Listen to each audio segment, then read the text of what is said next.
Hi, welcome back for yet another true crime episode. Please comment down below where you are listening from and what time it is. Let's get straight into the first story. On Sydney's North Shore, a hospital volunteer spent his mornings offering comfort to patients and his afternoons hunting elderly women on the streets of Mosman and Cremorne. How did a man welcomed into local wards and community centres become the predator who shattered the suburbs' sense of safety?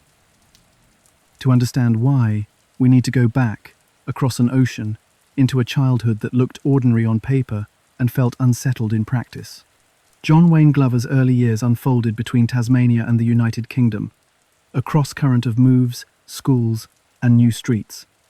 The instability mattered. In hindsight, investigators considered that rootlessness a rehearsal for vanishing acts. Erasure learned early, the habit of quietly leaving when pressure rose. He grew into a salesman's body language. The open face, the agreeable nod, the quick read of what people wanted to hear. He married, settled in New South Wales, put on a tie, and became the sort of man neighbours describe as helpful. But here is the twist. That same charm smoothed over trivial thefts, small harassments, impulsive choices that targeted women old enough to be his mother. Minor charges appeared, then disappeared, fines paid, warnings issued, nothing stuck.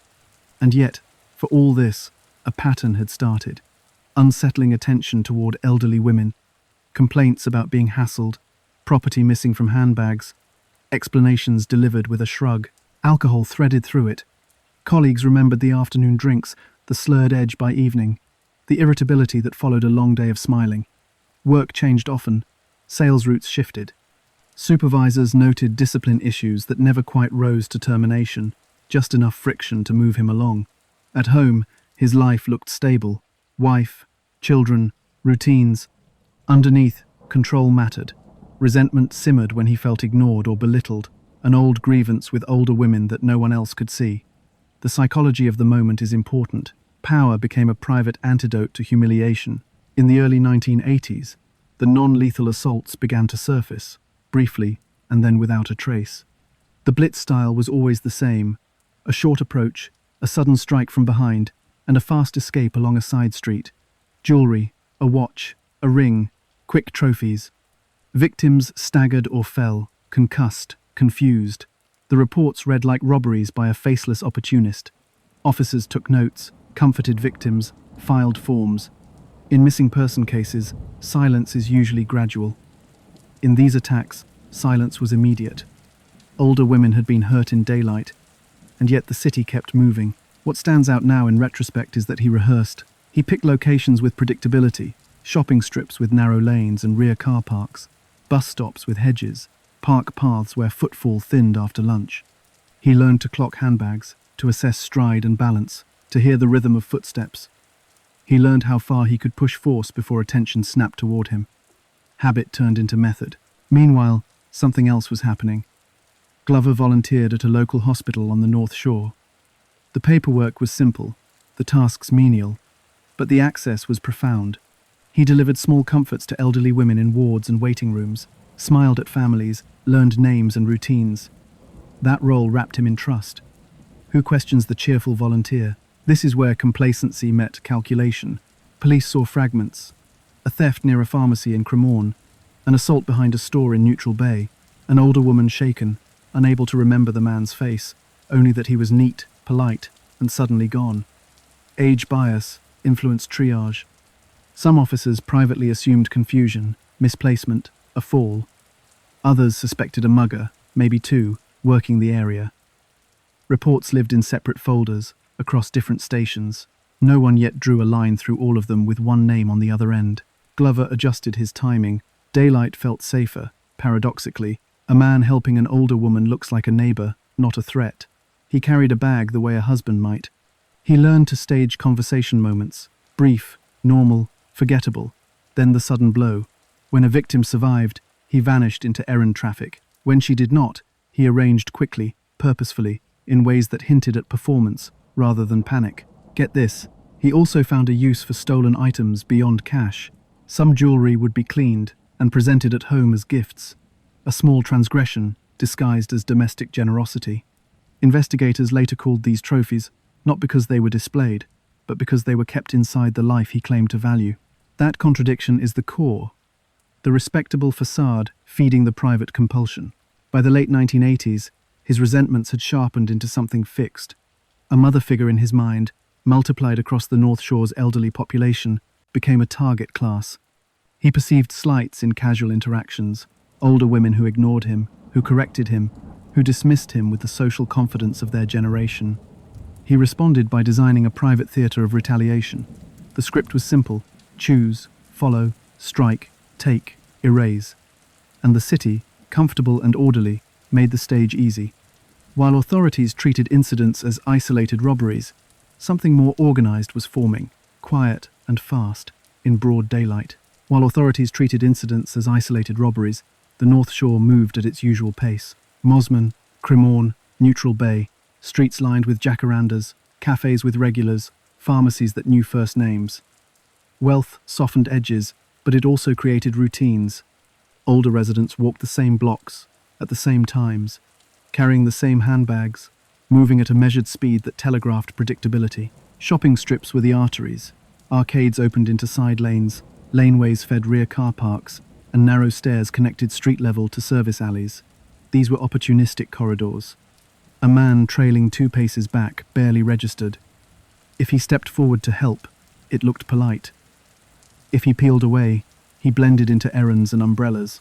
In daylight, anonymity is a crowd, not a costume. Glover's hospital volunteering threaded him directly into this geography.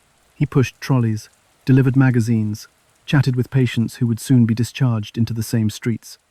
He learned which days pensions were collected, which clinics ran on Wednesdays, which bus stops serviced the orthopedic ward.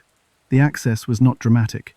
It was banal, which made it powerful. He did not need a list. He had a map in his head. The psychology of the moment is important. These neighborhoods promised safety, especially to the elderly who had built lives there. Asking for help with a step, a bag, a door, this was normal. That expectation of kindness formed the opening. He stepped into it with a salesman's timing, then replaced it with force. The contrast, gentle approach followed by brutal strike, became the unsettling rhythm that defined his method. Habit crystallized into a template. Daylight, because it disarmed suspicion. A blunt instrument to the head, because it was fast, quiet, and disabling. Pantyhose ligatures, because they were intimate, available, and left fewer traceable signatures than rope. And staging, straightening clothing, arranging a scene to look less like chaos and more like a strange order. Staging is not cleaning, it is control after the act. Unknown to them, across town, investigators in separate commands were logging assaults with similar features, but the language of robbery kept resurfacing. The victims' ages skewed interpretation. Falls, confusion, missing jewelry, the narrative of accidental harm clung to cases where memory was fogged by concussion. What nobody knew at the time was that the uniformity, shopping strips, rear car parks, side lanes, was the message. Isolation hid inside comfort. Many victims lived alone, widowed or with adult children living elsewhere. They managed errands during off-peak hours, precisely when eyes were fewer and help was sparser. Rainy afternoons thinned foot traffic further. A careful offender could wait, watch, and move, knowing that 20 seconds of violence could be swallowed by the street. Meanwhile, Glover's routines looked wholesome. Hospital shifts, family dinners, a drink, a quiz show. He could pass a neighbor in a foyer with the same bag he had used minutes earlier. The ordinariness insulated him. In hindsight, this is the dangerous overlap. A community that assumes goodness, and a predator who understands that assumption well enough to weaponize it. The first known murder would take all of these elements and lock them into a signature. First confirmed murder, formation of a signature. 3 weeks into January 1989, routine carried Gwendolyn Mitchell-Hill into the Chatswood shops and back toward a car park she had used for years. Late morning, steady trade, the kind of day where clerks remember faces and not moments. She was 79, independent, careful, the sort of woman who walked with purpose, but without hurry. A man, middle-aged, neat, drifted in her wake like another errand. Nothing in that picture set off alarms. Stakes were immediate and public. Violence in daylight shatters more than a family. It punctures the shared belief that you can finish your groceries and get home. On the North Shore, that belief was strong. What happened next spread through the suburb the way a dropped plate silences a room. He followed her out of the mall, into the transition space where concrete narrows and sound dulls, down a short ramp toward the rear car park. The approach was short, the strike was sudden. A hammer, wrapped or palmed, came down on the back of her head with controlled force. She fell forward, consciousness fractured, the body's systems stuttering under blunt trauma. This was the Blitz style elevated. No warning, no words. Precision meant to end resistance before it could begin. He worked quickly. Pantyhose were produced, pulled tight, used as a ligature in a motion that read like practiced economy. Strangulation followed head trauma, because redundancy reduces risk. If one method fails, the other completes it. Then the staging. Clothing straightened, handbag removed, rings and a watch taken with a thief's care. Her body placed, not tossed, angled away from the main lane, as if sleep might be a plausible first glance. The signature elements clicked into place here. Daylight attack near shops. Blunt force to the head, then strangulation using pantyhose. Theft of jewelry, not random but selected. Small items, easy to pocket and later to gift. And staging, this specific arrangement that projected control more than chaos. Staging is not about hiding. It is about asserting authorship over the scene, even if only for a minute. Witnesses remembered fragments. A suited man carrying a bag. A slight commotion that did not sound like a scream, more like a dropped item. A woman seated, then lying, then still. Someone ran for help. Someone else stared, unsure what they were seeing until the ambulance siren cut through the confusion. In those first minutes, robbery made sense. Jewelry missing, a handbag gone, an elderly victim in a car park. These are the building blocks of a familiar story. Investigators walked the grid. Tool marks on the skull pointed to a compact striking surface, consistent with a small hammer. The ligature, pantyhose, carried no unique brand identifier, but its presence meant proximity, brought by the offender, or taken from the victim. No sign she had spare hosiery in her bag. That detail matters. Premeditation hides in items carried in. Fibers on clothing, smudged fingerprints on a nearby railing, shoe impressions dissipating as traffic resumed. Forensic evidence existed, but in low resolution. And yet, for all this, the case tilted toward opportunistic robbery. The media echoed that frame. Headlines mentioned a purse snatcher, an attack on a pensioner, language that minimizes by turning a targeted homicide into a theft gone wrong. Why did that interpretation persist? Age bias, yes, but also the lack of a narrative thread. One scene, standing alone, can be forced into the most common category until a second scene demands comparison. What nobody knew at the time was that the handbag mattered more than anyone realized. In the weeks ahead, other victims would lose handbags too, often the first thing removed, always taken away from the scene. That consistency was the quiet wire running through the cases. A bag is portable evidence. It contains identity, keys, sometimes cash, but also a timeline, receipts, appointment cards, pharmacy labels. Removing it is not just theft, it is erasure. Glover returned to routine. Volunteers showed up. Hospital corridors absorbed his footfall. He nodded at nurses, pushed a trolley, went home for dinner. The calm after violence is its own kind of forensic clue, but only when you already know who you are looking at. At the time, he was a blur in the background, a respectable shape among respectable shapes. The impact radiated outward. Families rearranged habits. Shopkeepers watched doorways. Daughters called mothers with new urgency. Police presence increased around shopping strips.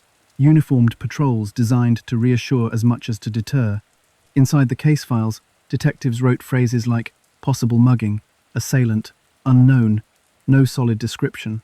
The investigation was not wrong. It was underinformed by design. The offender built it that way, and here is the hinge. Months later, a second killing would echo the first, nearly note for note, in another corridor of daylight. That repetition would hit harder than any single clue. Repetition is the true confession of a serial offender. It is also the moment a city starts to understand the difference between bad luck and a pattern with a pulse. While the first case settled into a drawer labelled robbery, the pattern tightened. In October 1989, Lady Winifred Ashton, better known by her stage name Paula, stepped out in Mosman. She was 84, a theatre figure from another era, still elegant, still independent. The route was short, shops, then the familiar walk home. He shadowed, 2 paces back, the same careful distance. The approach, the blow, the ligature, pantyhose again, and the staging that looked almost respectful until you understood it as control. Jewelry removed, handbag gone, the body placed. The echo of January was undeniable to anyone who had seen both files. Stakes rose in the space of a headline. A titled woman, attacked and killed near her home in daylight. The media leaned into the incongruity. Mosman, safety, culture, now violated by something calculated. For detectives, this was the moment everything changed.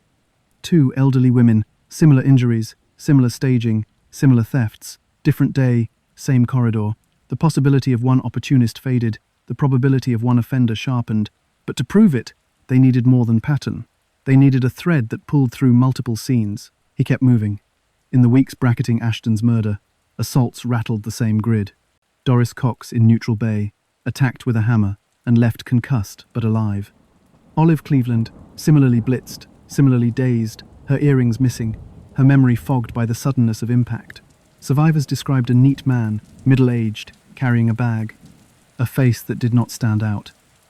Respectable kept appearing in notes, a word that shields as much as it reveals.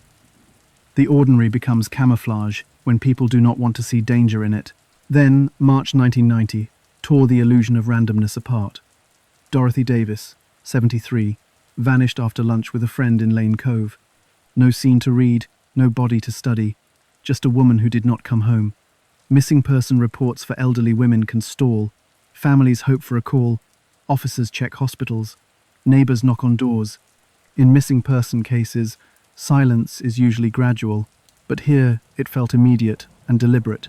Weeks later, her body was found off a bush track in Middlehead. Blunt force injuries, strangulation, staging that fit the template. The disappearance suggested planning beyond a quick strike. He had adapted, balancing public attacks with acts that erased the first hours of evidence. What stands out now in retrospect is that the offender's comfort with space widened. He was not confined to one strip. He moved through Mosman, Neutral Bay, Cremorne, Lane Cove, nodes connected by his routines and his volunteering. He knew where older women walked, and when.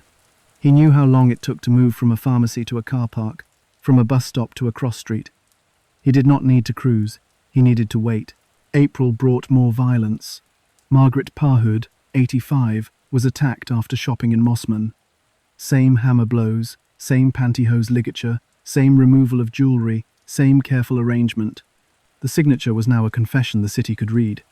Patrols increased, posters went up, community meetings filled with questions that had no satisfying answers. Why could he not be seen? How could he strike with this consistency and still be a shadow? Meanwhile, he escalated his staging. Scenes showed hints of cleaning, wiped surfaces, clothing adjusted, an effort to reduce disorder. Investigators suspected he carried plastic to wrap the hammer, a step that limited trace evidence. He was not sophisticated in a technical sense. He was disciplined. He knew what bought him seconds. He understood that hesitation in a public space is as useful as a locked door. Olive Shortland's name entered the ledger soon after. Attacked near a shop. Same method, same outcome. With each case, the theft of handbags looked less like taking and more like silencing. Handbags hold identity, schedules, prescription slips, cash, keys, the objects that define a person's day. Removing them is a way to break continuity, to make investigators start at zero. It is also a way to carry trophies without appearing to carry anything incriminating. A man with a woman's bag in a shopping district does not draw stares. People assume he is helping. Advanced staging extended into his private life. Pieces of stolen jewelry surfaced as gifts to his wife. Earrings, brooches, mundane tokens with horrific provenance. Investigators later used those items to anchor timelines, to tie a living room's small celebrations to scenes of murder. The contradiction is stark. Domestic rituals fueled by stolen fragments of dead women's lives. He wore respectability like a coat, then lined it with evidence. The investigative strain showed in organizational seams. Different local commands held pieces. An assault here, a homicide there, a missing person in another district. The early lack of a centralized offender profile cost time. Link analysis, tying cases through modus operandi, was starting to gain traction, but at the ground level, case officers rotated, workloads shifted, and each file fought to be seen. A task force would come, but not yet. Then finally, a survivor offered clarity. One near miss produced a face described with enough detail to yield a composite sketch. Middle-aged, tidy hair, narrow eyes, a small, almost deferential smile. Ordinary. That was the unsettling power of it. The image did not scream danger, which made it honest. People who knew him did not rush to the phone. They squinted, unsure. Could the genial hospital volunteer be the man in that drawing? Pressure rose. Patrols repatterned. Plainclothes officers drifted through shopping strips, scanning for a gate, an approach vector, a bag carried just so. But he had years of practice moving through those spaces. And habit is a shield. He kept to daylight. He stuck to short windows. He avoided scenes that demanded conversation. When a patrol car rolled past, he looked like every other man heading home with groceries. For victims' families, the escalation felt like a drumbeat, steady and coming closer. Doors locked earlier. Calls came twice a day. Seniors shifted routines, but errands do not disappear. They bend. He exploited that bend. The city, affluent and confident, learned the hard way that predictability is a map an offender can read better than you can. What happened next remains shrouded in mystery, except for the women who lived to describe it. Their accounts, scattered across months, gave investigators a moving diagram of his approach, his timing, and his calm. The psychology of the moment is important. Survival does not bring clarity. It brings fragments, flashes of sound, texture, and a sensation of the ground vanishing under your feet.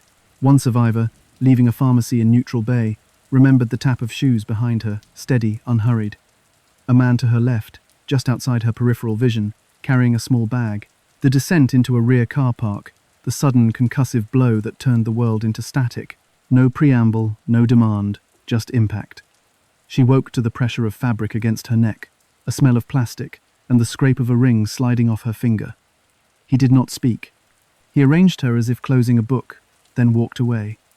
She lived because a passerby arrived 30 seconds too early for him. Another woman recalled him offering help with a step. The voice was gentle, almost careful. Then the hammer fell, twice, measured, not frantic. She slumped, vision tunneling, and felt hands move, not searching, but selecting. The ligature attempt failed when a car door slammed nearby. He froze, then let the pantyhose fall, adjusted her coat, and softened his footprint by moving through puddles before exiting to the street. That decision would haunt him because it provided a timeline. A witness, hearing the slam, looked up and saw a man with a small smile, as if embarrassed by a private mistake, not a public assault. The injuries were consistent: occipital or parietal blows, shallow lacerations under hairlines, patterned contusions from a compact striking surface. Hospital notes described concussion, nausea, temporary confusion, memory gaps, quick ligature marks at the mid-neck, distinct from self-tying because of angle and compression. These details built a physiological map that matched the homicides, scaled down only by luck and interruption. From their perspective, the ordinary swallowed the violent. One woman remembered the sound of rain on a metal awning, louder than the blow itself. Another remembered the feel of his sleeve, smooth and synthetic, sliding past her cheek. Micro-stories like this anchored the abstract. He carried his own pantyhose. He did not improvise from victims' clothing unless time demanded it.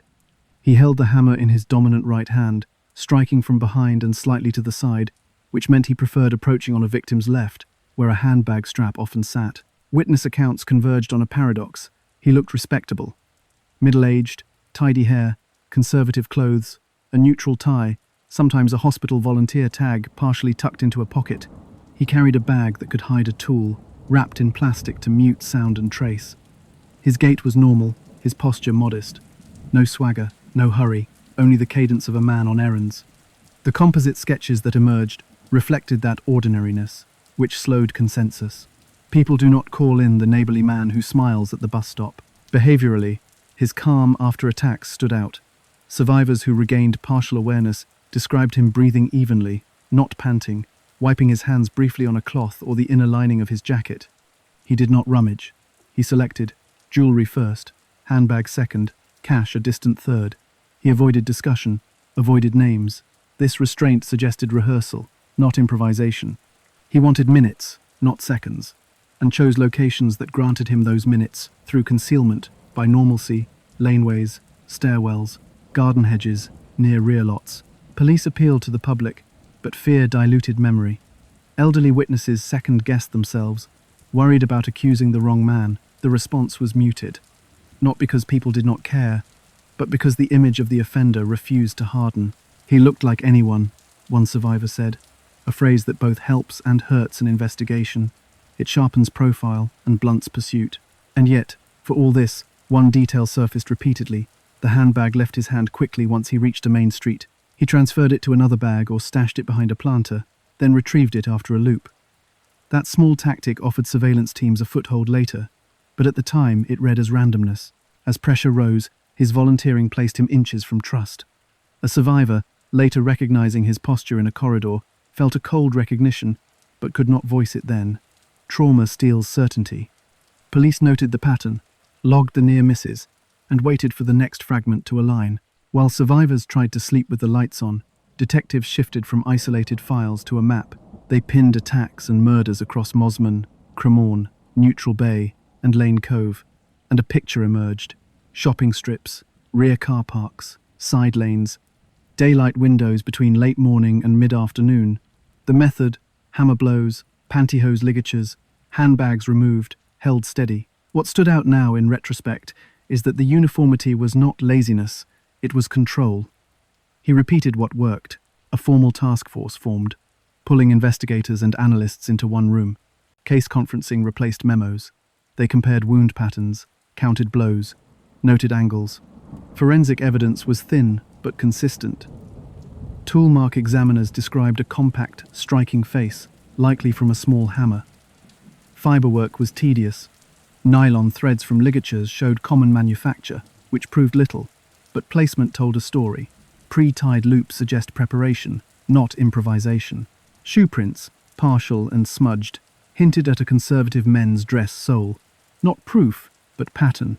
The handbags became anchors. Detectives treated each one like a missing witness. Where could he ditch them? When? And how?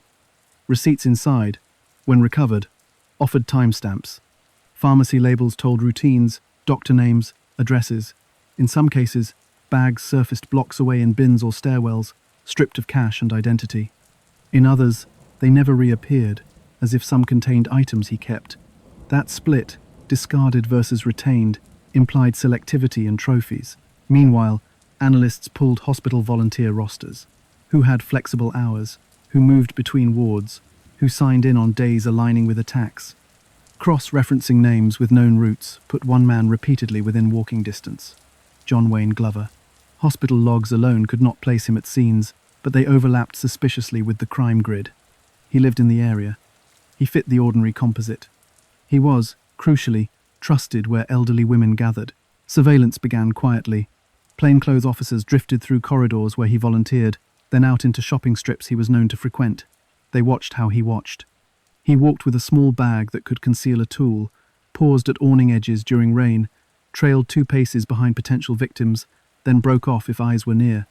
He acted like a man measuring minutes. They tailed him, careful not to spook him, hoping to see the approach, not the aftermath. But here is the twist. He noticed pressure. Offenders who rely on routine also feel the temperature of a street. He shortened windows, peeled away faster, and, for a stretch, appeared to retreat into ordinary life. The task force tightened anyway. They canvassed jewelers for small pieces, sold for cash. They asked families of victims to list distinctive items. A pin here, a brooch there, a ring with a unique chip. This was not about money. It was about matching intimacy stolen at a scene to intimacy displayed at home. A search strategy followed. With sufficient grounds, detectives moved on Glover's residence. The house looked ordinary. Family photos, tidy rooms, the tableau of a suburban life. In drawers and boxes, they found jewelry. Not a trove, but enough to matter. Earrings, a brooch, a ring that matched a victim's description. Chain of custody clocked in, photographs taken. Each piece compared to family photographs from victims, to purchase records, to engravings, some aligned. The effect was devastating. Trophies in a domestic setting are a violation twice over. Once at the scene, once inside a home that assumed safety. The psychology of the moment is important. Gifting stolen jewelry to a spouse is not generosity. It is staging in private. Investigators considered whether he relived control each time he saw those items worn. It is a theory, framed as motive's echo, not proof. What the items proved was contact, proximity, and a through line from body to living room. At the same time, a document surfaced that would later become part of the case's gravity, writings that read like confession drafts or suicide notes in embryo, found during a crisis point. The details varied in different accounts, and not all lines could be verified as contemporaneous with the crimes, so investigators treated them cautiously. Still, even hints of acknowledgement added weight to physical evidence. They did not rely on words, they anchored them to objects and timelines. Surveillance stepped closer. Plainclothes teams positioned in likely corridors watched him rehearse micro-approaches, then abort. He placed himself near bus stops, paced behind elderly women, adjusted his distance when eyes met his. Officers debated intervention thresholds, catch him in the act, or risk him slipping away again. The calculus weighed danger to potential victims against the need for a prosecutable sequence. Then the net constricted. Hospital volunteer records placed him near days of known assaults. Jewelry from multiple victims sat in his home. His appearance fit composites. His movements mirrored method. The task force prepped for a controlled stop in public space, where cameras and witnesses could reinforce procedure. They did not want a chase. They wanted a clean arrest with evidence in hand. One more pattern sealed intent. He carried a hammer wrapped in plastic inside his bag during a tale, pausing under a shop awning as rain thickened. An officer, watching from across the street, saw him fall in behind an elderly woman, 2 paces back, the same cadence that had haunted reports. The team moved, not at a sprint, but at a closing walk, voices low and firm. They chose that moment because stopping him one step earlier meant a case built on possession and proximity, not blood in the rain. He hesitated, exhaled, and did not run. The net, built on patterns and trophies, had finally tightened to a line he could not cross. On the footpath, under the rain, the arrest was quiet. 2 detectives stepped in, identified themselves, and asked about the bag. He offered it without a fight. Inside, the hammer wrapped in plastic, pantyhose, a cloth. He looked at the items as if seeing them for the first time in someone else's hands. Then he lowered his eyes. The psychology of the moment is important. For years he controlled scenes. Now the scene controlled him. At the station, procedure replaced adrenaline. Property logged, photographs taken, hands swabbed, clothes bagged. He sat in a small interview room, neutral walls, a jug of water sweating on the table. He asked for a smoke, then did not light it. The detectives, prepared and patient, laid out their method. No sweeping accusations, just a chronology. A slow walk through names and dates. He listened, head angled down, a salesman's posture turned inward. The opening questions were simple. Where had he been volunteering that week? Which shopping strips did he visit? He answered smoothly at first, practiced ease in place. He had been at the hospital, yes. He lived in the area, of course. He liked to shop locally. The tone shifted when they slid photographs across the table. Gwendoline Mitchell-Hill's scene, Lady Ashton's, Margaret Parhood's. He did not look away. He traced the edge of one print with his finger, not touching the image, just the border. Detectives introduced the jewelry. Photographs of earrings, a brooch, a ring, items seized from his home, were paired with victim family photos and purchase records. They let the visuals do the work. He asked if he could see the actual pieces. They said no. He nodded, an almost imperceptible concession that the conversation had turned from possibility to proof. What stands out now in retrospect is how quickly the mask shifted from polite denial to controlled disclosure.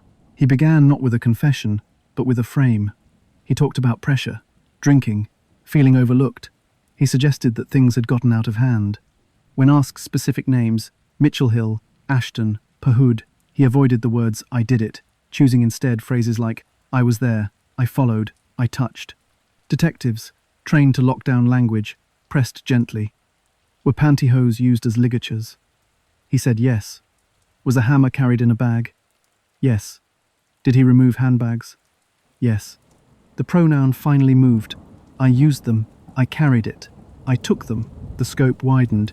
He acknowledged multiple murders and assaults, speaking in a steady cadence, as if reciting an itinerary.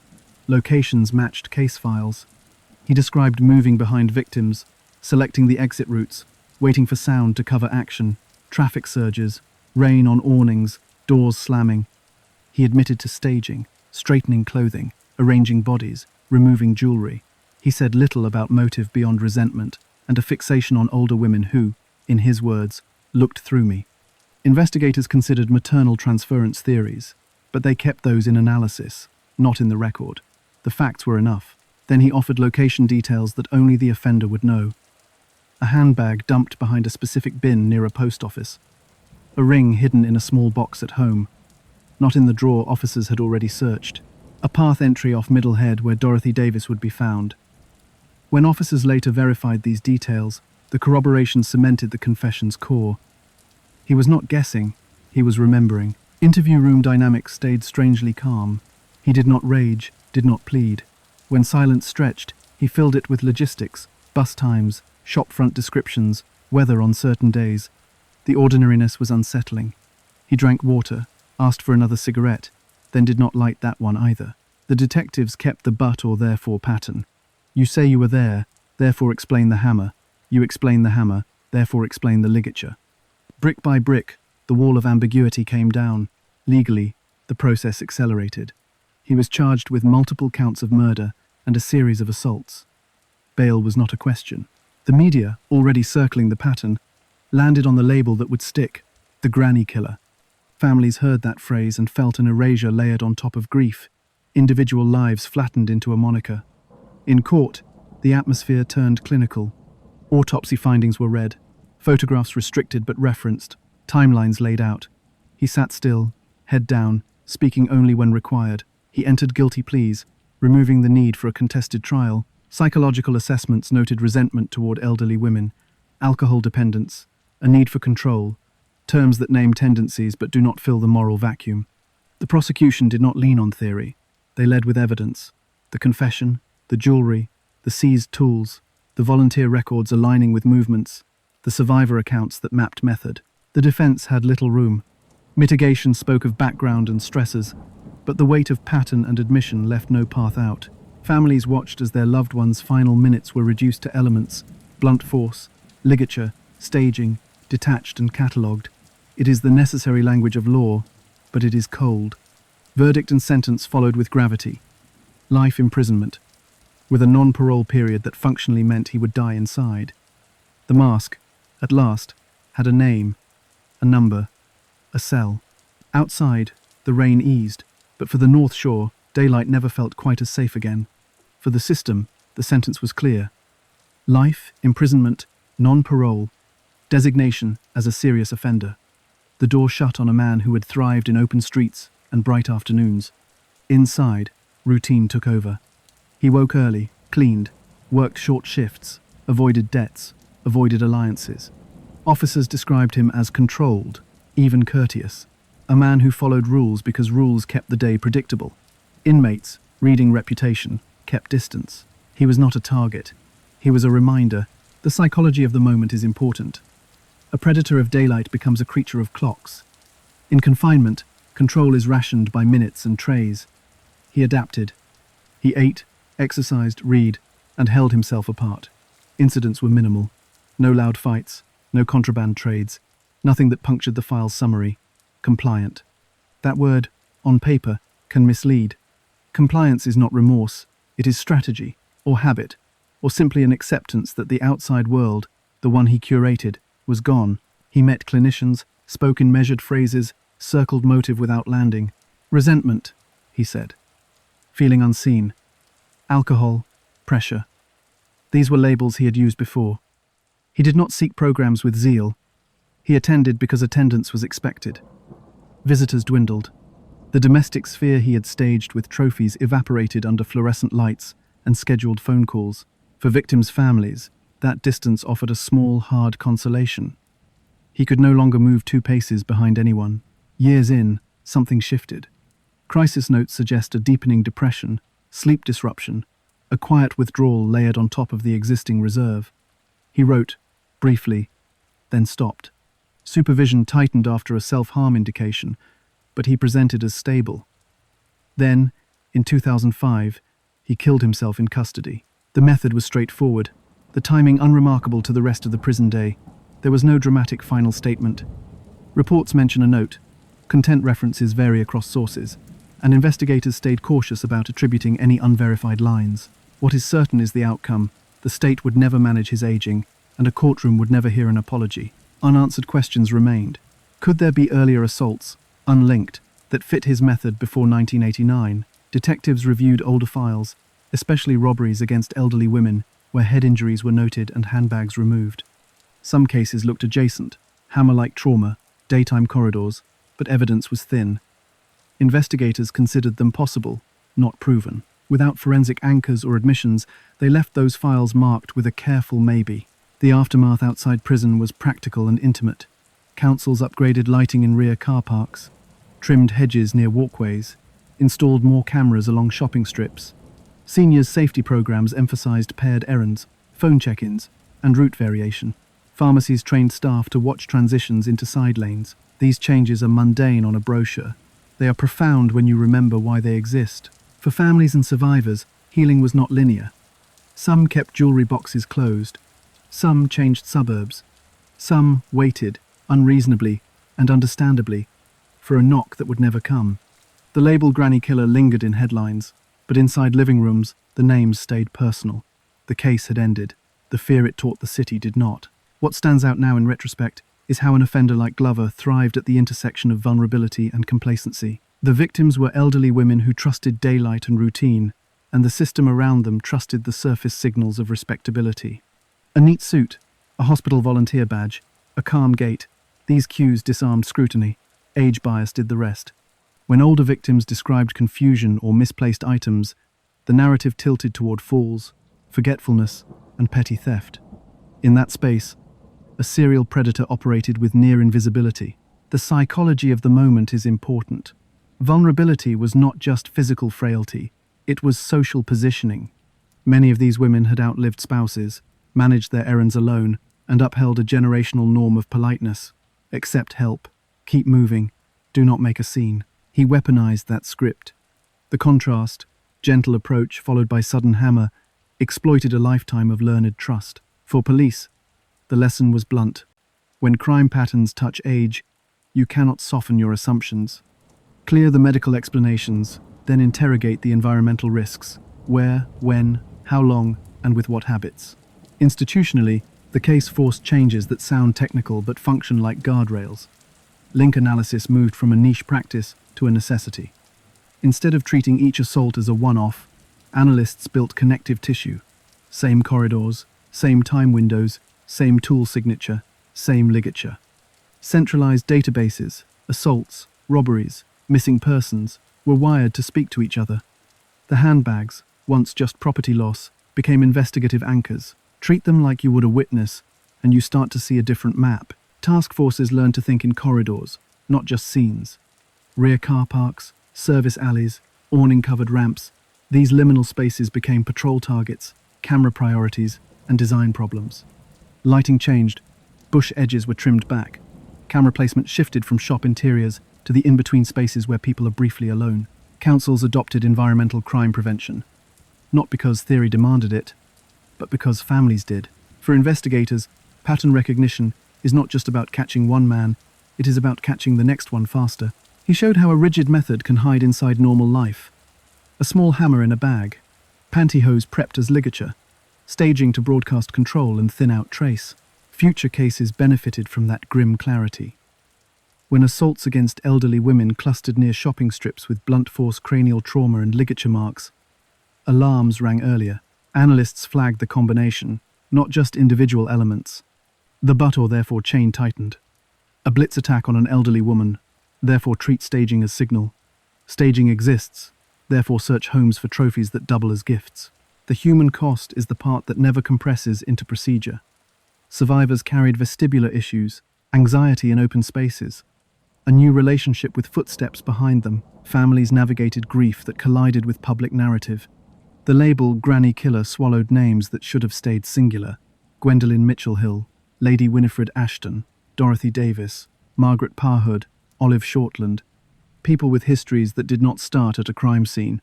Ethical storytelling insists we say their names, focus on their lives, and resist the gravitational pull of the offender's brand. Culturally, the North Shore's memory filed this period under a quiet dread. Bright days, short errands, a city learning that safety is conditional.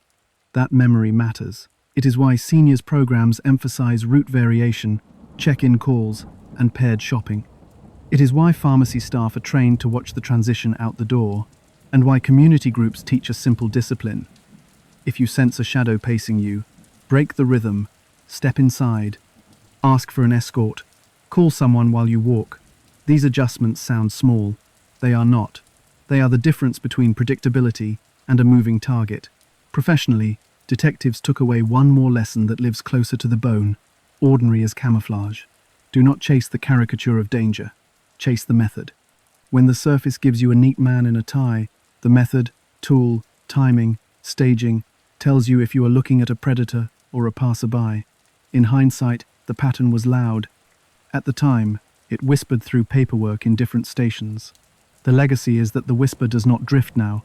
Systems are built to catch it. Ethically, telling this story means resisting spectacle. The horror is already there, no need to dress it. The victim's ordinary lives were the point. He violated that ordinariness. So the focus stays on the breach and the repair. Families who rebuilt routines, survivors who reclaimed streets, communities that re-engineered their spaces, and investigators who rewired their approach. That is the slow work after the headlines fade, and we end where fear began, in broad daylight, on a quiet street, with a man who knew how to look helpful until he did not. The legacy is a city that learned to look twice, and a profession that learned to connect dots before the second body falls.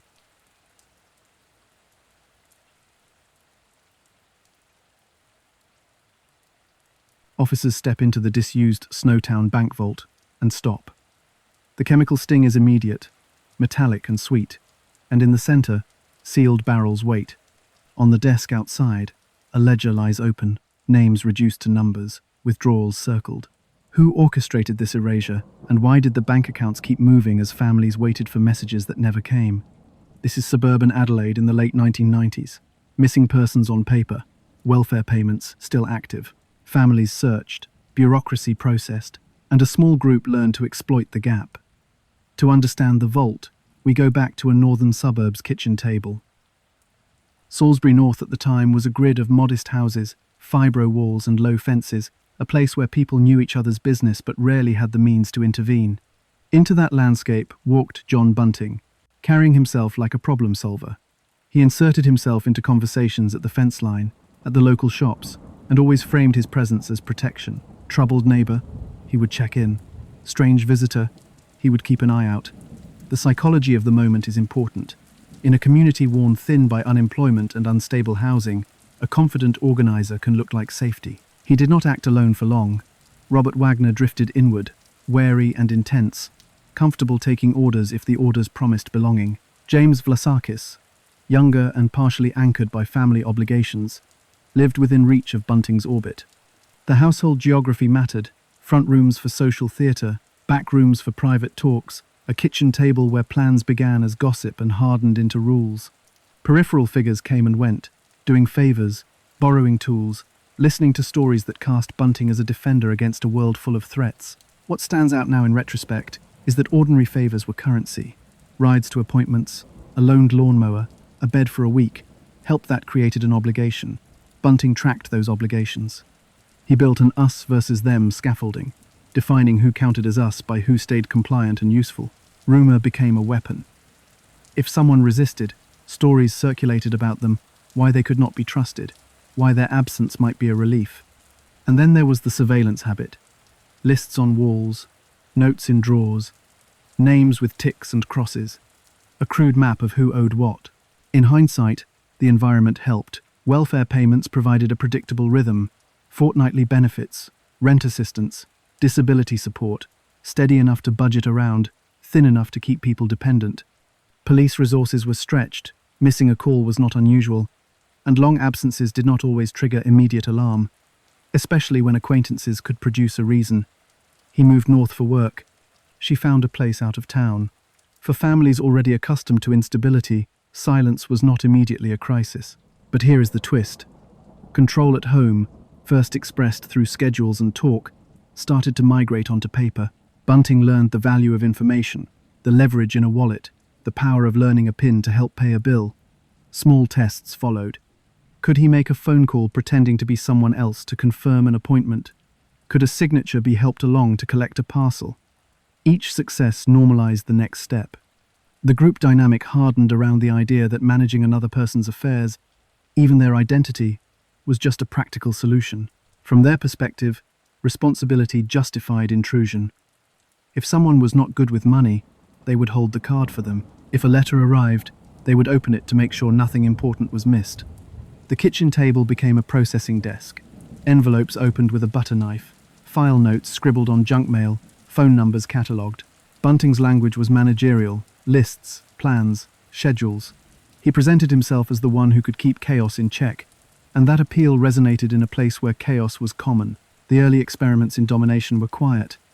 He policed language, correcting words that did not fit his worldview. He rewarded agreement, extra smokes, a ride, a place on the couch, and withdrew warmth when he felt challenged. Wagner amplified that pressure, serving as enforcer, watching who stayed in step. Vlassakis hovered on the edge, drawn into errands, asked to sit in on calls, to witness signatures, to help with tasks that slowly redefined normal. Meanwhile, something else was happening. A neighborhood built on informal exchange was easy to manipulate. People were used to collecting mail for absent friends, used to speaking on someone's behalf to a landlord or a caseworker. That culture blurred the lines between help and control. Bunting exploited that blur, positioning himself as the person who could translate the bureaucracy, what forms mattered, when to call, what to say. It felt like leadership. It functioned like gatekeeping. He also created a world of small audits. Who spent too much? Who owed a debt?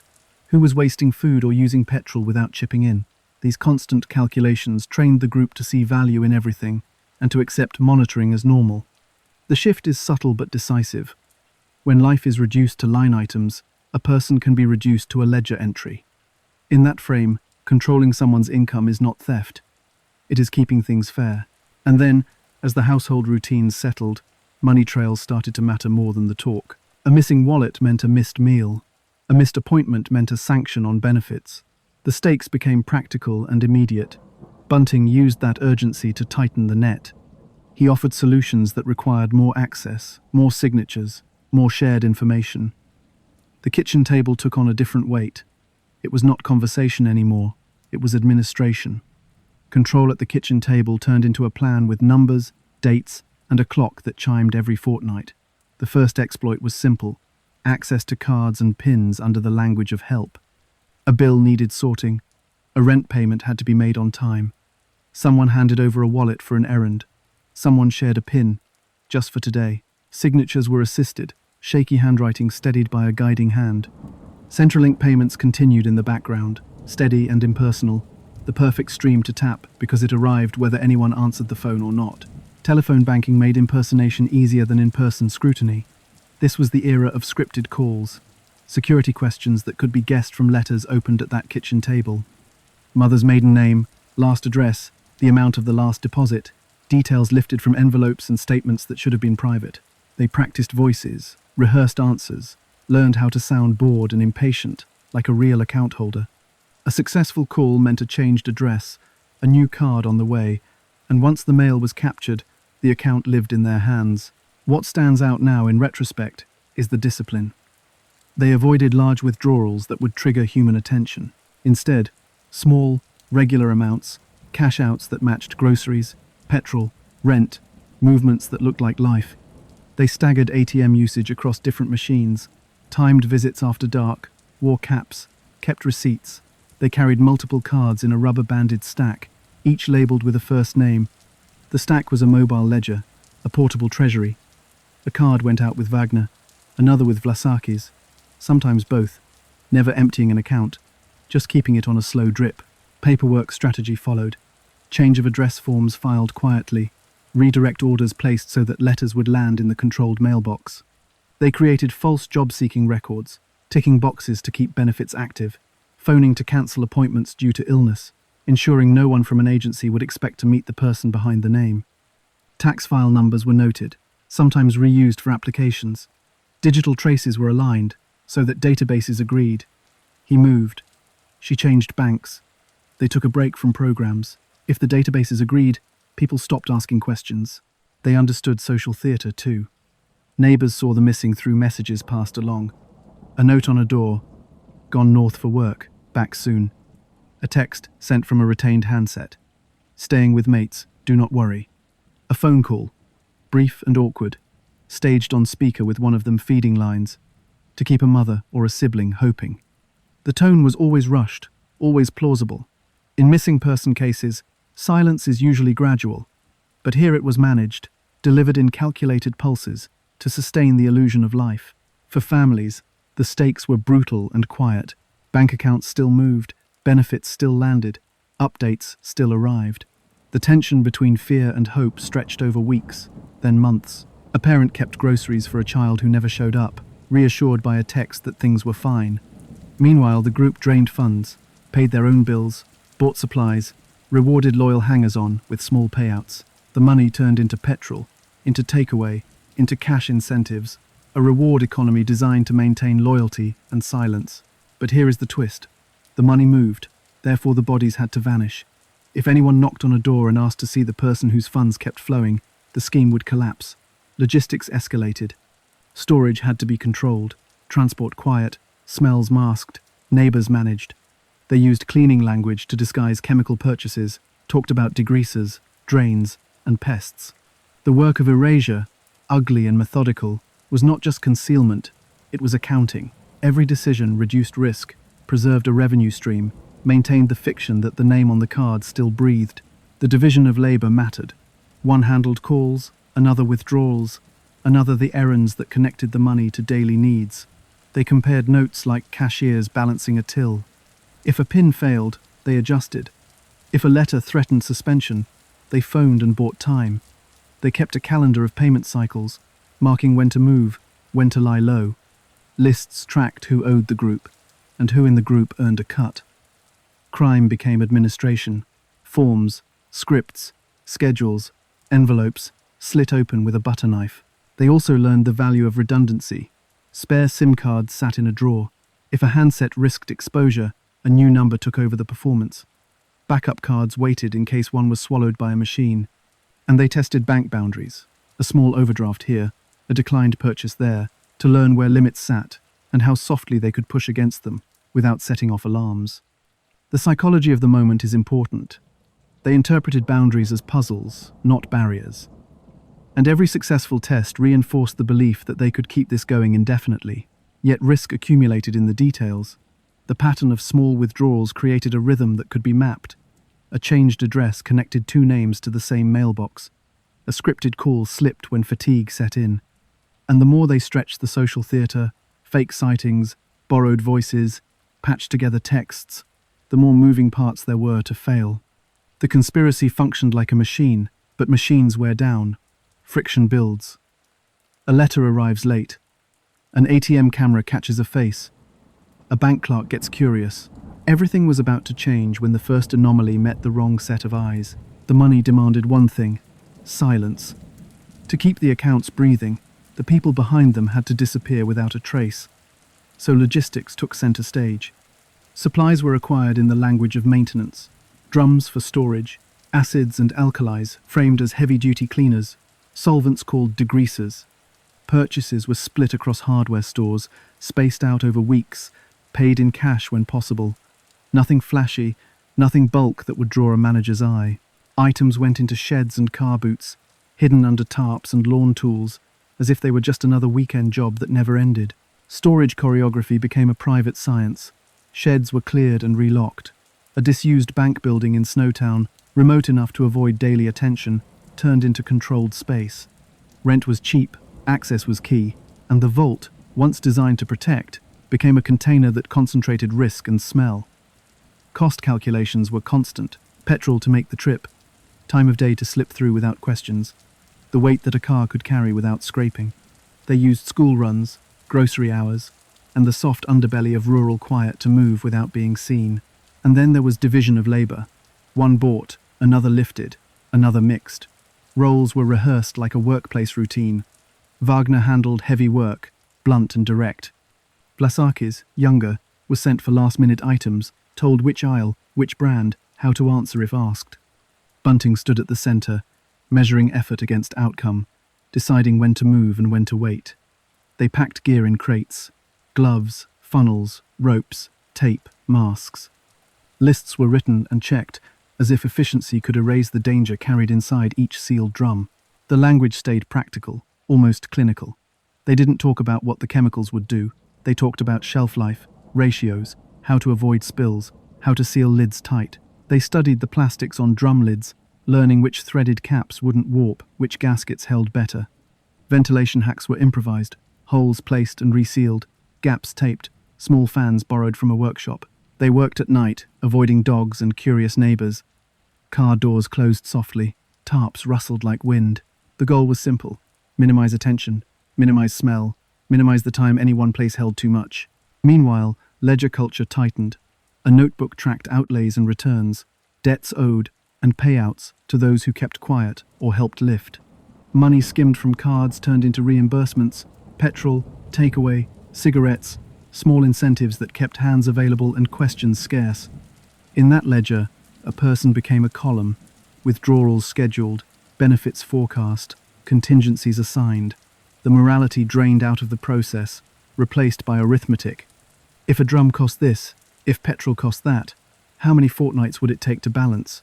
Crime reduced to a balance sheet made monstrous decisions feel methodical. What nobody knew at the time was just how fragile these systems were. Sealing tactics worked until a hot day warped a lid. Venting masked odors until wind shifted and carried a sweet, metallic taint over a fence. Late-night movement hid activity until a neighbor stared too long at a car that kept returning to the same shed.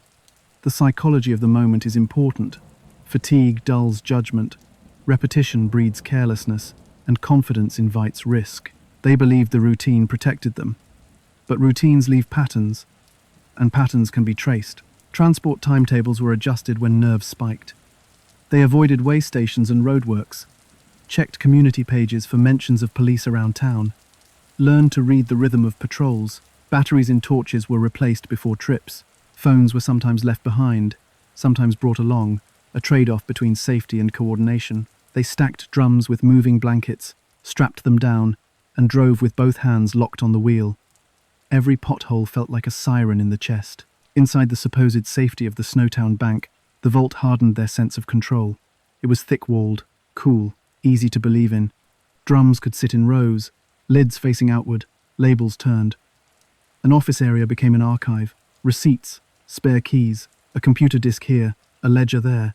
If you looked from their perspective, this was project management. To them, order meant invisibility. But order leaves artifacts. Handwriting, labels, glove brands, purchase sequences, camera timestamps. The very neatness they prized would later tie scenes together like a spine. As the months stacked up, so did tension. The scheme depended on equilibrium. Enough funds flowing to cover costs, enough fear to keep helpers cooperative, enough distance to keep suspicion at bay. Yet each new drum, each new chemical run, raised the stakes. The accounts kept moving, therefore the erasure had to keep pace. And every action generated data, receipts, fuel records, ATM appearances, near supply runs. The machine they built to hide the crime was humming, but it wasn't silent. It was loud in all the ways that modern systems can hear. While the vault held its secrets, the outside world kept time in digits. ATMs blinked green, cameras watched with unblinking eyes, and databases synchronized like metronomes. The pattern of small withdrawals, so careful at first, created routines that could be graphed. Same machine, same hour, same cap, pulled low. Recurring cash-outs near the victim's old haunts became a tell. It looked like life, but it also looked like a script. CCTV wasn't everywhere in late 1990s South Australia, but it was spreading. Corner banks upgraded lenses, shopping centres added domes to ceilings, petrol stations mounted cheap units above tills. The footage wasn't high definition, faces blurred at the edges, but posture, clothing, and timing lined up with receipts. A cap can hide a face, but it doesn't hide a build, a gait, a left-handed tap on the keypad. In hindsight, their anonymity was an illusion wrapped in habit. Banking anomalies began to stack in folders. Accounts with welfare deposits showed predictable inflows, but the outflows moved in stutters. No groceries at local shops, no rent EFTs to expected landlords, just cash, cash, and more cash. A clerk flagged a card that kept requesting replacements. Another noticed a mailing address that now hosted mail for more than one person. Separate systems, each seeing a fragment, started to align. At the time, these were notes in margins, questions on sticky flags, but questions travel. Inside the group, money exposed fault lines. Arguments broke out over who held which card, who took too much, who owed for petrol that week. Loyalty that once ran on fear and favors started to run on resentment. Wagner bristled at any sign of disobedience. Vlassakis felt the pressure of errands that stretched into nights and early mornings.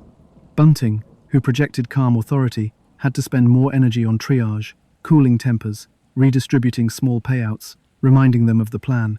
The psychology of the moment is important. When risk rises, control must expand or crack. External pressure was building with a slow, grinding weight. Missing person reports, separate at first, began to cluster by geography and small coincidences. Shared acquaintances, a similar last message, the same vague claim about moving north. Families called police again, this time with sharper worry, this time with a pattern they could name. Across town, a neighbor spoke about a car that visited late. The same two men, a quiet third, a stack of envelopes under an arm. Disparate tips, weak alone, gained strength together. Meanwhile, the accounts demanded maintenance. Calls had to be made to keep benefits flowing, to excuse missed appointments, to confirm a change of circumstances. Scripting, once tight, began to fray. They repeated phrases because repetition had worked, but repetition also alerts trained ears. A worker heard the same turn of phrase used weeks apart by supposedly different people. Another noted a pause before answers to security questions. A rustle that sounded like paper being read.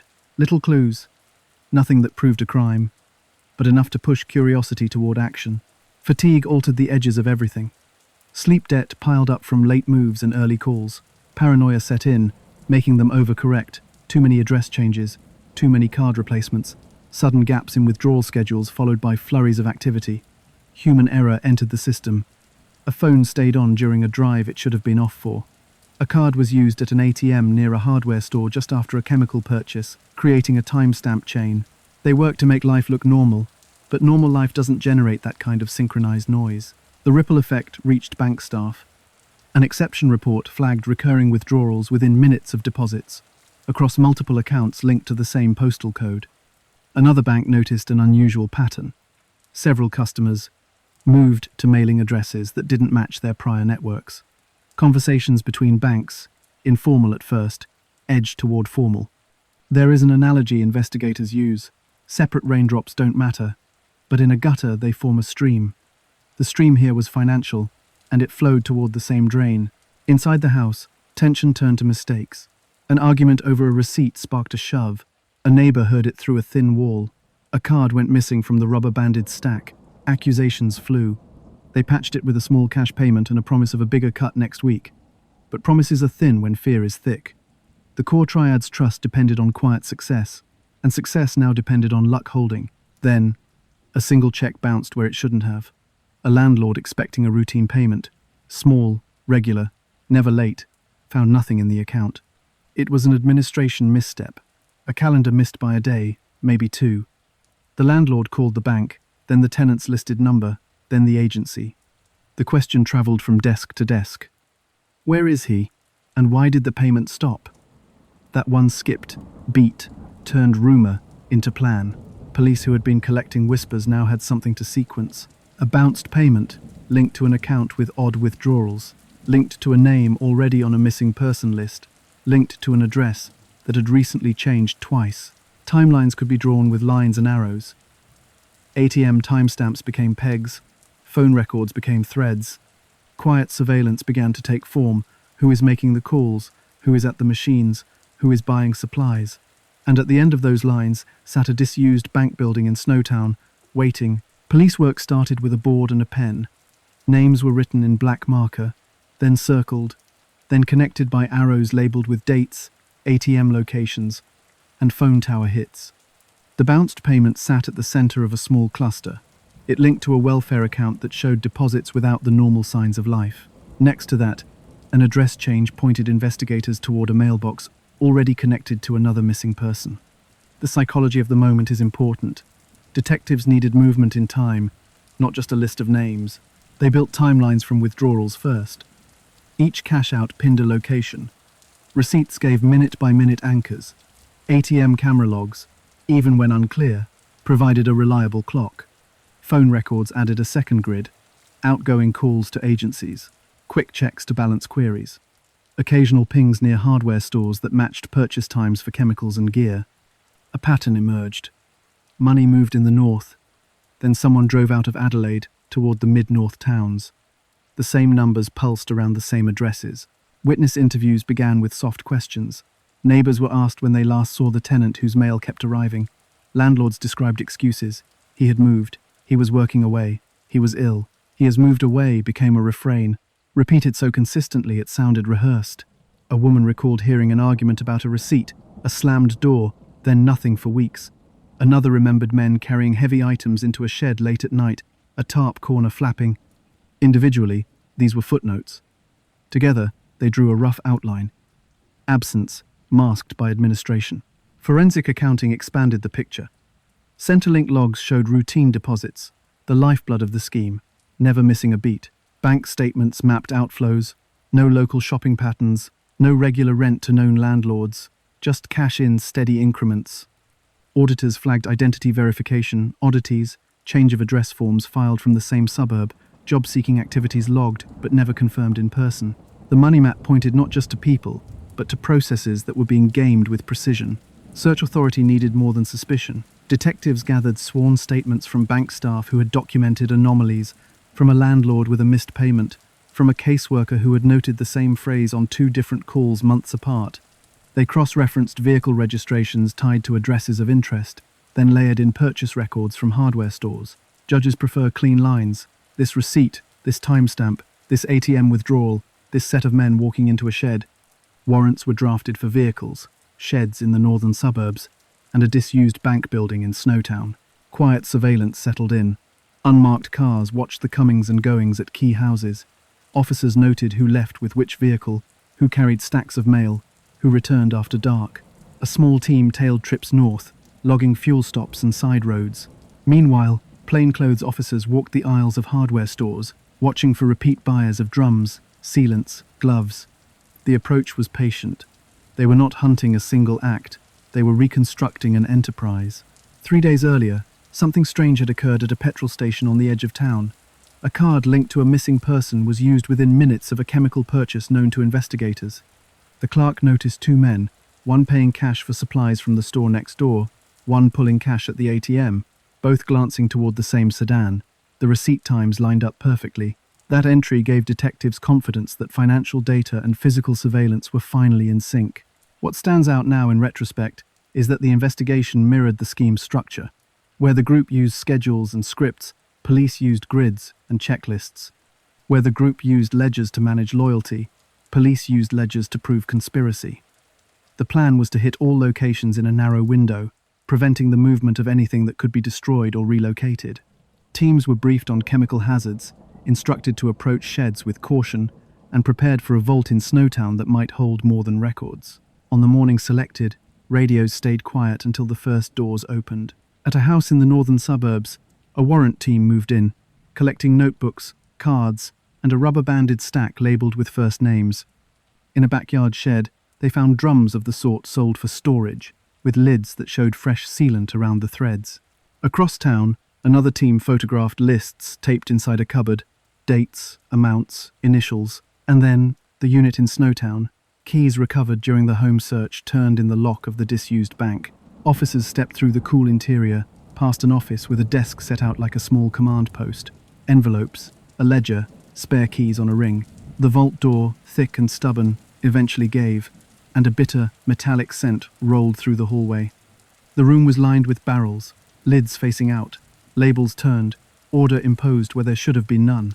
What happened next remains shrouded in the formal language of evidence, but the cascade began here, scene contained, specialists called, paperwork sealed. The rumour had become warrants, and the warrants had found the vault. Inside the disused bank, the first priority was containment. Officers aired the corridor, logged the opening time, then established a clean path in and out. The vault's air was harsh, metallic, and sweet, the kind of smell that clings to clothes. They marked each barrel with a numbered tag, photographed positions, and sketched the room. On the desk, they found what looked like a miniature nerve center. a ledger open to a page of dates and amounts, a stack of envelopes sorted by first names, spare keys labelled in permanent marker. Evidence triage works like a funnel. At the narrow neck are items that can vanish or degrade, chemical residues, fingerprints on smooth surfaces, digital files on old discs. Forensic staff lifted prints from barrel lids and the vault door handle, bagged the ledger, and collected a small pile of floppy disks and notebooks. They swabbed surfaces for DNA, sealed the swabs. Every move was slow, deliberate. The vault wasn't just a container, it was a story written in plastic, ink, and residue. Identification began with what could be confirmed without delay. Dental records were requested for missing persons tied to the board back in Adelaide. Teeth withstand time, and odontologists can match fillings and distinctive patterns. DNA, taken from bone fragments and compared against family reference samples, would come later, but police needed early anchors. Meanwhile, property outside the vault told its own tale. Cards belonging to multiple names, identity papers, photographs with faces cut out or scissored from frames, and, crucially, scripts for phone calls, handwritten prompts with security answers, dates of last deposits, and phrases to use. Linkage became the priority. The ledger entries were cross-referenced with bank statements already pulled under warrant. A withdrawal noted on Tues 1014, aligned with ATM logs that placed a cap-wearing man at a machine on that minute. A hardware receipt, recovered from a separate search, matched a petty cash entry in the ledger 2 days before a known ATM cluster. Investigators traced the handwriting across notebooks, the same blocky capitals logging petrol, food, rent, alongside initials B, R, J, seemingly indicating who handled which errand. Media pressure rose almost immediately. Rumours spread about barrels in a bank, about a vault sealed for years. Reporters reached out to families, to neighbours, to anyone who had spoken to police. The perimeter outside the Snowtown site grew crowded. Officers kept the language clinical, ongoing investigation, no comment on specifics, while behind closed doors, family liaison officers prepared people for what was likely to be confirmed. Community shock wasn't just about the number of barrels, it was about the cold, administrative order inside a room that should have held money, not erasure. Interrogations started to diverge. Brought in separately, the core figures faced different strategies. One interview leaned on the paper trail, signatures, phone records, CCTV stills held side by side with the ledger. Another focused on the human consequences, names of the missing, last messages to families, the silence that followed. Cooperation often comes from a crack in the story, so detectives probed for inconsistencies. Who signed for which card replacement? Who drove north on the dates matching petrol receipts? Who wrote the scripts found on the desk? But here's the twist. The group had rehearsed control outward, not inward. Under pressure, the internal accounting, who got what, who was shorted, who took on more risk, turned into grievance. Small details became barbs. One admitted to the shopping runs but denied any knowledge of the vault. Another acknowledged carrying barrels, calling them storage, insisting he didn't ask questions. The psychology of the moment is important. Each tried to shrink his own role to errands and favors, pushing leadership up the chain. Forensic anchors tightened the chain of proof. Phone metadata placed specific devices near Snowtown on nights when ledger entries showed store and fuel. ATM footage, while grainy, showed distinctive movements. Left-handed keying, a limp on stairs that matched known behaviors. Signature analysis compared bank forms against notes in seized diaries, identifying slow, careful forgeries where natural signatures were quick and messy. Even the brand of gloves and tape, traced to a limited set of purchases, linked scenes across houses, sheds, and the vault. As remains were formally identified, families were told, privately, carefully. The empty chairs in kitchens across Adelaide gained names again. Liaison officers explained how financial records, call logs, and the ledger had kept the illusion of life going long after life had ended. It's a chilling mystery, not because of what was unknown, but because of what was deliberately made to look normal. Groceries, petrol, rent, routine spending used as camouflage for an absence that should have screamed. In the aftermath of the vault's opening, the evidence cascade overwhelmed any hope of denial. The order that once protected the group now betrayed them. Labels meant to keep track of barrels created account. Lists meant to organize cash created motive. Scripts meant to impersonate created intent. What stands out now in retrospect is that the very system they built, precise, punctual, recorded, became the prosecution's scaffolding. The vault had been their confidence. It became the state's case file, heavy, numbered, and impossible to ignore. The courtroom stripped away the vault's insulation and forced language onto what had been a closed system. Charges landed in layers, multiple counts of murder, conspiracy, and a raft of financial offenses tied to welfare fraud, identity misuse, and deceptive dealings. Prosecutors framed it as an enterprise, coordinated action with a leader, lieutenants, and a method that fused erasure with revenue. The psychology of the moment is important. Jurors needed a story that explained not just the killings, but the administration that paid for them. The state's opening made the pivot clear. They began with money, not brutality. They showed the ledger before they showed any photograph, the stack of cards before any image of the vault. Then they mapped withdrawals to dates, dates to travel, travel to storage.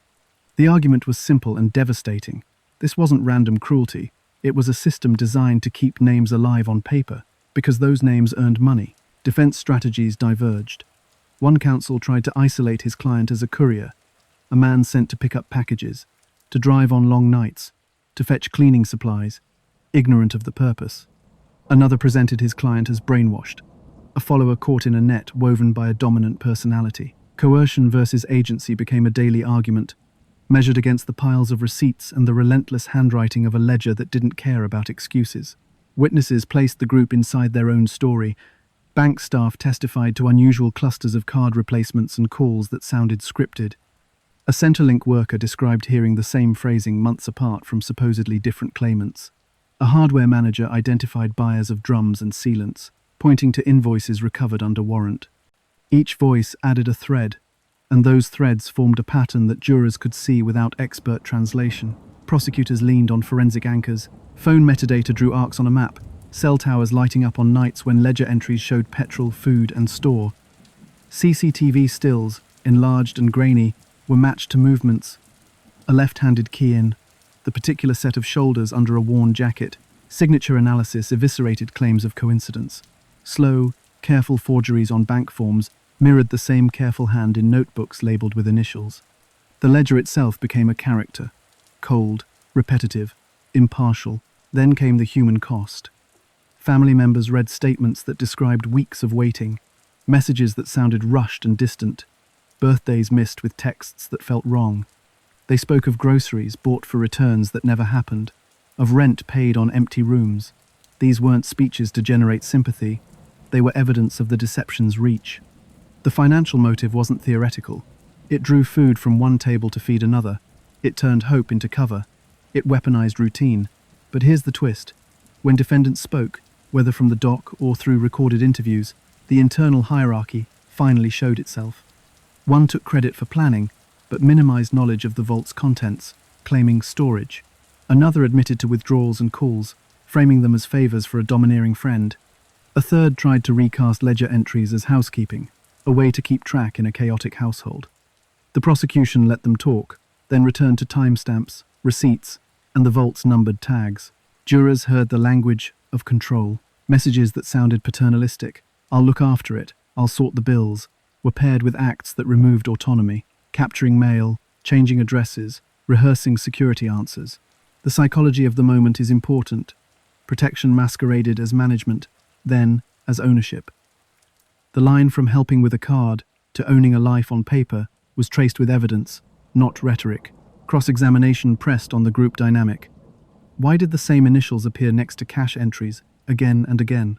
Why were certain defendants always present when cards were used after dark, absent when daytime errands occurred? A witness recalled an argument about who deserved a bigger cut, a phrase that brought the ledger's economy into the room. Another remembered rehearsals for phone calls, pages of prompts that matched the script seized at the vault desk. The prosecution's narrative, built to a single sentence, the violence served the fraud. Remove the person, keep the payment. The financial motive foregrounded everything else. Benefit cycles determined timelines, ATM hours shaped travel, and the need to maintain the illusion of life dictated messages sent to mothers, partners, and landlords. The enterprise lived on direct deposits. It died in a vault when order betrayed secrecy. Verdicts answered the question of agency. Leadership was recognized, followers were still held responsible, and the enterprise frame held. The sentences reflected the scale of harm and the methodical nature of the scheme. What stands out now in retrospect is that the courtroom heard two ledgers, the one with inked numbers and the unspoken ledger of fear, favors, and enforced loyalty. One balanced money, the other balanced control. In the late 1990s, welfare and banking systems weren't designed to talk to each other in real time. Centrelink tracked deposits, banks tracked withdrawals, but cross-agency data sharing was limited, slow, and often dependent on a human noticing an oddity. The group exploited that seam. If the databases agreed on a new address, the questions stopped. If a scripted call ticked the right boxes, benefits flowed. The gutter carried raindrops away before anyone saw the stream. Missed opportunities weren't just technical. Missing person files often lived in separate stacks across stations, separated by suburbs and shifts. Long absences had been normalized in communities where instability was common. Seasonal work, couch surfing, sudden moves. Families felt unheard because their stories sounded like stories officers heard every day. He's moved away. Didn't sound like a lie when people moved away all the time. Banking oversight was evolving, but uneven. Exception reports flagged anomalies, yet staff discretion varied, and escalation protocols weren't consistent. A clerk might call a customer, another might add a note and move on. Meanwhile, identity verification relied on static questions: mother's maiden name, last deposit amount, answers that could be harvested from mail. The psychology of the moment is important. Institutions measured compliance, not presence. A voice that matched the script satisfied the system. Community silence had its own logic. Fear of the core group, dependence on favors, and the cost of being the one who spoke up, all combined to keep neighbors quiet.